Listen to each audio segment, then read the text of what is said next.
Hello, welcome back. So today I'm going to show you a simple but effective embroidery piece in a modern style that I was asked to do for a local shop, and I have just done the workshops. So originally they were doing a focus on rewilding, and they asked me if I would do something related to that, and I thought brilliant, I could do seed heads. Seed heads are really lovely, very evocative this time of year. So the original design that I did was this one. Here's the original design, and it's just a simple cow parsley design, and it's the big one. This is the one that I stitched on a vintage piece of linen using cotton perle and a chenille needle, which I'll be using again today. But having done this, I'm fairly quick at sewing, and I knew I had to get to the point where anybody having a go at the little mini workshop would be almost finished, and this took me 4 hours. So I thought, right, that's too big, I've got to go back to the drawing board, literally. So I sort of miniaturized the design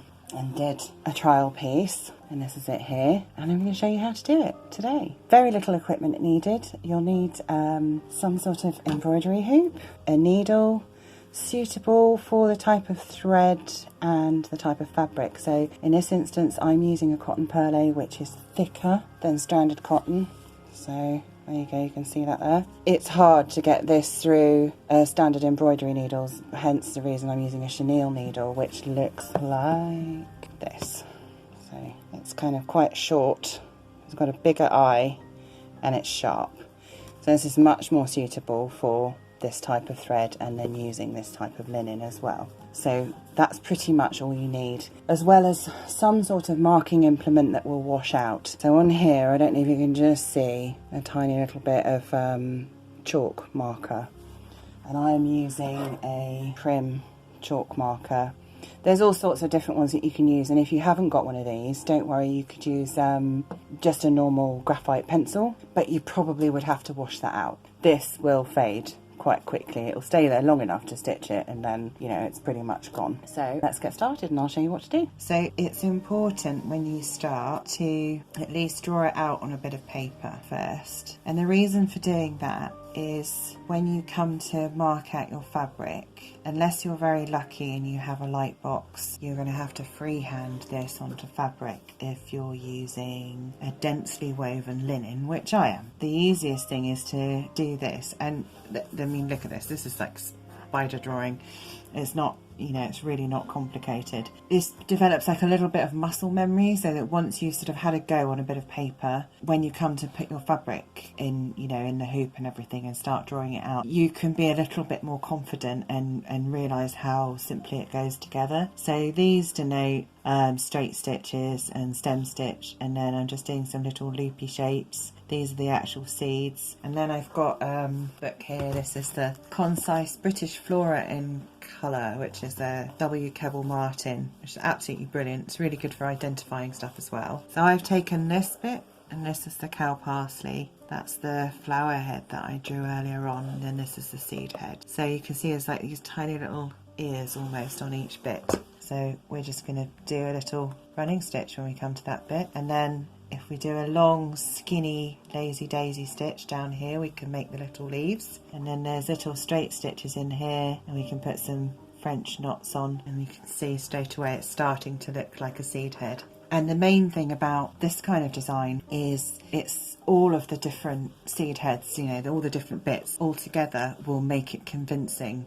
So it's going to look a little bit scruffy to start with. So I'll just carry on inking it in, and then we'll go on to the next bit.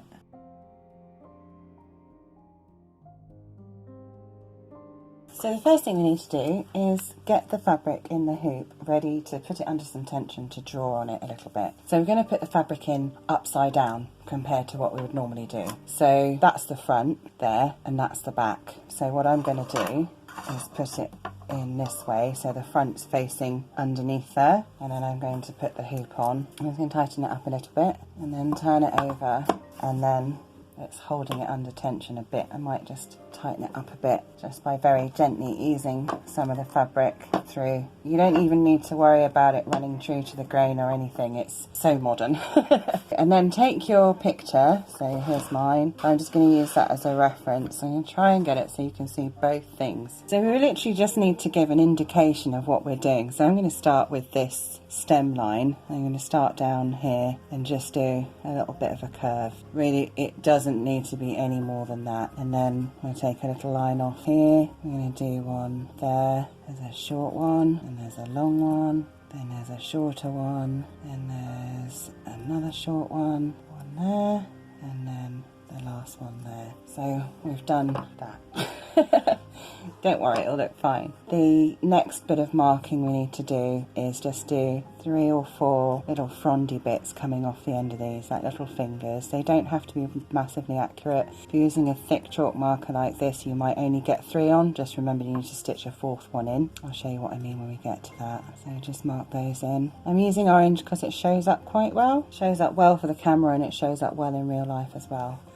So there we go, that's all the marking we need to do. Doesn't need to be wildly accurate because I'm guessing my sewing's not going to be wildly accurate either. And then we need to take it out of the frame. Then we're going to put it in the right way up this time. And we're going to pull that on. There we go. So now we're just going to start stitching. I hope you can see this. It's the only way I could think of to show you what I can see and to get my hands underneath here. So I don't know if you can see me doing that. So we need to cut some thread first of all. And I would say no longer than about 18 to 20 inches. With cotton perlé, it's not stranded, so it's not going to come apart. The twist will stay in it, so it's a little bit more hard wearing. If you've ever done any embroidery before using just a standard cotton, that does have a nasty habit of wearing quite thin, so you probably would use a shorter piece of thread in that. So you want a reasonable tail, something that's not going to come out of the end of the needle. And then we're going to do a rolled knot. You take the thread around your finger and you hold it like that, and you put it around again.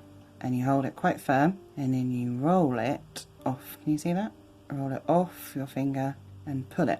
So what we're going to do is we're going to start about 1 stitch worth away from the bottom of our design. So you bring your needle up, put it back down at the bottom, and we are doing a back stitch. So we're going to bring up the same kind of distance that we allowed from the bottom there. We're going to make our first stitch. So there we go, stitch number 1. I have no idea if this shows up on camera. Oh, it does. That's good. Then you go back into the hole where you first brought up the thread, and then you keep allowing 1 stitch length ahead of where the thread is. So, and this is so slubby, it's really hard to make it accurate, but it doesn't matter. And so all of this stem is all going to be done in back stitch. And it's a lovely way of practicing your back stitch. And back stitch can be really effective. It's a great way of outlining things. You could use stem stitch, and originally when I was first doing this, when I tried it all out, I was going to do stem stitch, and it does look beautiful, and I realised that it takes a while to learn how to do stem stitch to any degree of kind of accuracy. I thought rather than setting people up to fail and be miserable about it, because I remember when I first did it, I couldn't get my thread to sit right, I couldn't get it to sit the right way round, you know, it just looked really messy. And we could have spent, remember this was supposed to take an hour and a half for each workshop, because I did 3 in one day, and it was really great fun actually. The staff were so lovely, and all the students that turned up were just, I think everyone was just so happy to be out and about. But anyway, on my original one, which I showed you earlier on, let's see, I don't know if you can see that's stem stitch. I lift it up a little bit, you know, and it is really effective, and it's called stem stitch for a reason, because it looks like stems and it's slightly thicker and adds some nice definition. But honestly, we could have spent quite a long time doing that, and I really wanted people to go away with a sense of accomplishment, like they've done this thing, like they could literally take it home and go, look what I did. So I thought, let's simplify it. This whole piece uses 2 embroidery stitches. When you're 1 stitch away, just pay attention to where this is going to be, where all these branch off, because that hole is going to take a lot of action. We're going to be stitching all of the first stitches for each little branchy bit back into that hole. So I'm going to start by going to the left here. So I'm imagining what one stitch length is. Alright, so then we're going to go back into this hole here so we can change direction and go up here. If you want to do something a bit more to scale, if you make the stitches up the stem larger, and then if you make the stitches on each one of these branches just a little bit smaller, it'll give it more of a sense of scale. Honestly, it doesn't matter. And also, I'd be really interested if, you know, if anybody has a go. I really don't know how to see what, you know, all my lovely subscribers have been doing. And I really am so interested in what you make and, you know, what inspires you. And if anything I've shown you has gone, oh, right, light bulb moment, I can do X with whatever. But I don't know how to see what you've been doing. And you have to remember that this channel started kind of on the back of me not being able to teach, and I really love teaching. I just really love encouraging anyone really to pick up a needle and thread. Right, so this is the last of the back stitches here. So what I'm going to do is going to take the thread to the back of the work, and then, do you remember I was talking about these little sort of fingery bits, and I sort of ummed and ahed just now about whether this was 2 or 3 stitches. We're just going to put in one straight stitch, so like one gigantic running stitch to give an impression. And I'm going to add in another one because I couldn't draw in enough with my chunky chalk pencil, so I've got 4. 4 looks better for some reason. 3 doesn't look enough. 5, which would be my natural thing to do, is too crowded because of the scale of it. So 4 it is. So we're just going to put in 4 little fingers there, and then that brings me to the next stitch. So the needle's on the back with the thread again, so we're going to come up to the first end and try and get it through where the thread went in. Not always the easiest, but there. So we're going to put our needle like that. You're going to bring your needle up and you're going to push it to one side like that. You're going to put the needle back in the same hole and bring it up about a small stitch length away. These are supposed to be small. Make sure this thread is underneath the needle. Pull it and you've made a little loop. Not very accurate little loop, but anyway, this is lazy daisy stitch, and then just anchor that in place. Make sure this thread just catches that down there. Okay, and that's the first one. And then do the next one. So you bring the thread round like so, and then allow a stitch length. And can you see the thread, if I pull it like that, is underneath the needle? If it isn't, you'll just pull it and it'll go back through. It'll all just come undone. So, and do a little catch stitch, hold it in place. That one's a bit neater. Lazy daisy stitch is absolutely brilliant. You can make it into little petals, you can make it into flowers. If you pull it under tension, you can close the loop up and look like tiny little leaves. If you pull it and close the loop up and then do a long catch stitch on the end, you can make another shape. It's absolutely brilliant. It's one of my favourites for this kind of thing. I'll do the last one on here as well, just so we've got a little completed bit. So that's that stage. So already it's starting to look like something. So the next thing we need to do is to go back to the tip of this lazy daisy stitch here, the first one we started with. And we're just going to do like a little V shape. So we're going to do one little straight stitch there, and you're going to start a stitch length away from the tip, the next stitch, and go back in to the point.